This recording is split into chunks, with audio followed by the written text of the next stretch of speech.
Saudara, ketika Petrus berkata kepada Yesus, "Engkau adalah Mesias," maka Yesus berkata, "Engkau adalah Petrus, dan di atas batu karang ini aku akan mendirikan gerejaku, dan alam maut tidak akan menguasainya." Nah saudara, banyak orang berdebat tentang arti dari perkataan Yesus ini.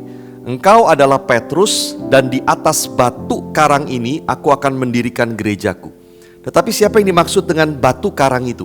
Apakah Petrus sendiri atau pengakuan Petrus bahwa Yesus adalah Mesias? Saudara, tetapi mungkin juga dua-duanya. Di satu sisi gereja didirikan di atas dasar pengakuan bahwa Yesus adalah Mesias, Raja dan Juru Selamat. Di atas dasar pengakuan itulah orang menjadi percaya dan dikumpulkan menjadi gereja. Di sisi lain, surat Efesus mengatakan gereja dibangun di atas dasar para rasul dan para nabi dengan Kristus Yesus sebagai batu penjuru. Maka Petrus adalah salah satu dasarnya, dan Yesus sendiri adalah batu penjuru atau batu utama yang mempersatukan semuanya. Tetapi saudara, gereja seperti apa yang Yesus dirikan ini? Salah satu kalimat di dalam pengakuan iman rasuli mengatakan, "Aku percaya kepada gereja yang kudus dan am." Kudus, saudara, apa artinya? Gereja itu kudus, arti kudus adalah dipisahkan dari yang lain. Saudara, di dalam perjanjian lama, kata kudus itu terutama dipakai untuk Allah. Sementara semua yang lain, tempat kudus, umat kudus, semua adalah karena Allah mau menguduskannya. Tempat itu kudus bukan karena tempat itu beda dengan yang lain, tetapi karena Allah mau hadir di situ dan memisahkannya dari yang lain, menjadikannya kudus. Umat Israel menjadi kudus bukan karena mereka kudus, tetapi karena dipisahkan oleh Tuhan menjadi umatnya. Saudara, maka gereja disebut kudus juga sama. Kekudusan itu karena Tuhan. Kita kudus bukan karena kita anggota gereja, tetapi karena Tuhan memilih untuk menguduskan kita.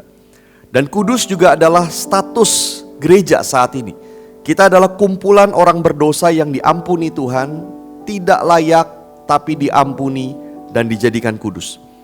Dan kudus juga adalah panggilan dari gereja. Saudara, gereja memang bukan tempat orang sempurna. Masing-masing harus berjuang menuju hidup kudus. Ada yang agak maju, ada yang mundur lagi, kebanyakan bolak-balik. Tetapi semua sedang berjalan menuju kepada kekudusan. Itu sebabnya saudara, Paulus di dalam banyak suratnya bisa menyebut jemaat sebagai orang kudus. Kepada orang-orang kudus di mana, begitu. Dia menyebut begitu di dalam surat-suratnya.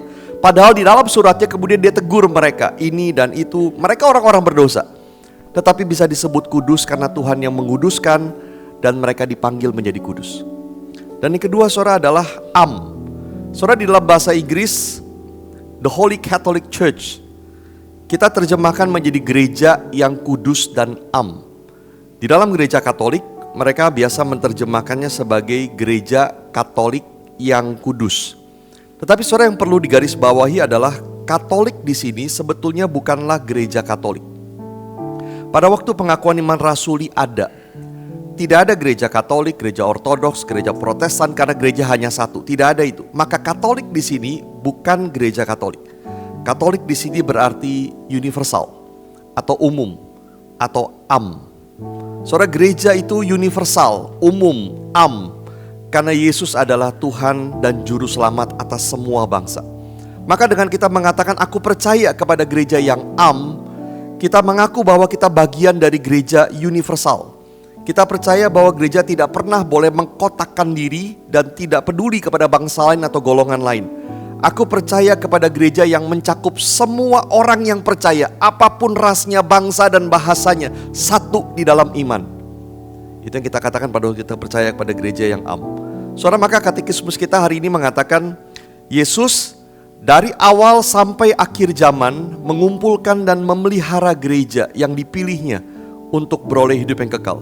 Dia kumpulkan orang-orang pilihannya dari semua bangsa, dari dulu sampai akhir zaman nanti.